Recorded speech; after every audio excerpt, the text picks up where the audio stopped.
हो रहा है। वायरस सीमाएं नहीं देखता और इसकी सबसे ज्यादा मार विकसित और अमीर देशों पर इस समय पड़ रही है। फ्रांस में 21,000 से ज्यादा लोग मर चुके हैं, इटली में 25,000 से ज्यादा, ब्रिटेन में 18,000 से ज्यादा लोग मारे गए हैं, स्पेन का भी बुरा हाल है। इतना ही नहीं, अमेरिका समेत दुनिया की बड़ी बड़ी अर्थव्यवस्थाएं भी बहुत कमजोर हो रही हैं। इस वर्ष दुनिया की जीडीपी -3 में रहने का अनुमान है। 1930 के बाद से सबसे बड़ी आर्थिक मंदी अब दस्तक दे रही है। अमेरिका में करीब 2 करोड़ 60 लाख लोग एक झटके में बेरोजगार हो चुके हैं। अमेरिका में इस समय बेरोजगारी दर 1930 के बाद से सबसे ज्यादा है। फ्रांस जैसे देश में प्राइवेट नौकरी करने वाले 50% लोगों के पास आज रोजगार नहीं है, यानी आधे लोग बेरोजगार हो गए हैं। चीन इस मौके का पूरा फायदा उठाकर पूरी दुनिया में निवेश कर रहा है और बड़ी बड़ी कंपनियां सस्ते दामों पर खरीद रहा है। यानी चीन चाहता है कि आने वाले समय में आपकी तनख्वाहें भी वहीं से आए। पूरी दुनिया में लोगों की जान बचाने के लिए जिन उपकरणों और दवाइयों की जरूरत है, उनकी भारी कमी हो चुकी है। चीन अब पूरी दुनिया को घटिया मेडिकल उपकरणों की सप्लाई कर रहा है और उसने इस महामारी के बीच भी मुनाफा कमाने का एक नायाब तरीका, एक बिजनेस मॉडल ढूंढ लिया है। संयुक्त राष्ट्र का अनुमान है कि दुनिया के करीब 26.5 करोड़ लोगों के पास भोजन की भयंकर कमी हो सकती है। एक अनुमान के मुताबिक करीब 55 देश ऐसे हैं जिनके पास इस वर्ष के अंत तक पौष्टिक भोजन की कमी हो जाएगी।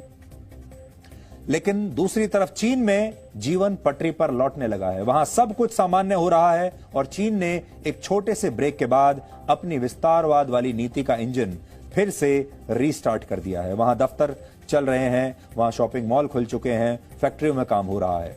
चीन ताइवान पर कब्जा करना चाहता है तो सीपेक के बहाने उसने पाकिस्तान, और अगर आप ध्यान से आज अपने घरों में बैठकर देखेंगे, सोचेंगे, तो अब आप सोचिए अब इस दुनिया में कितने ऐसे देश बचे हैं जो चीन का मुकाबला करने के लिए तैयार हैं। इस समय चीन अगर कोई भी बड़ा कदम उठा ले तो दुनिया का कोई भी देश या उसकी सेना अब इतनी तैयार नहीं है कि वो चीन को रोक सके। हालांकि हम फिर ये कह रहे हैं कि ये जो थर्ड वर्ल्ड वॉर है, ये मिसाइलों से और हथियारों से नहीं लड़ा जाएगा, ये जैविक हथियारों से लड़ा जाएगा, ये आईटी के जरिए लड़ा जाएगा, ये मनोवैज्ञानिक डर के जरिए लड़ा जाएगा और ये अर्थव्यवस्थाओं के जरिए लड़ा जाएगा। इसमें शहर नष्ट नहीं होंगे, इसमें अर्थव्यवस्थाएं नष्ट होंगी। ये स्टॉक मार्केट्स में प्रवेश करके लड़ा जाएगा। इसके लिए किसी को किसी देश की सीमा लांघने की जरूरत नहीं है, उसके स्टॉक मार्केट में प्रवेश कर जाना है, उसके अर्थव्यवस्था में घुसपैठ कर लेनी है और तब ये युद्ध लड़ा जाएगा। इसलिए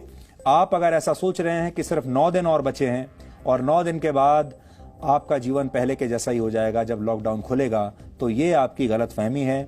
अभी ये लड़ाई शुरू हुई है और अगर आप इसे विश्व युद्ध की नजर से देखेंगे तो आपको समझ में आएगा कि अब ये लड़ाई वर्षों तक चलने वाली है। इसलिए आपका जीवन पहले जैसा अब कभी नहीं होगा। अब आपका भविष्य बिल्कुल नया होगा।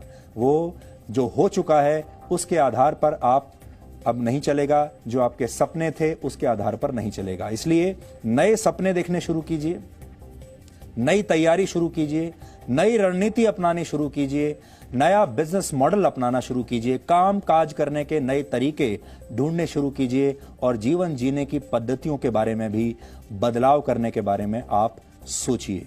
ये बिल्कुल मत सोचिए कि जब कोविड-19 आया था, यानी कुछ महीने पहले जब आपने 2020 का स्वागत किया था बड़े जोर शोर से और आपने सबको 2020 में हैप्पी न्यू ईयर बोला होगा, अब वो जमाना आपके जीवन में लौटकर नहीं आने वाला है। इसके बाद सब कुछ बदल जाएगा।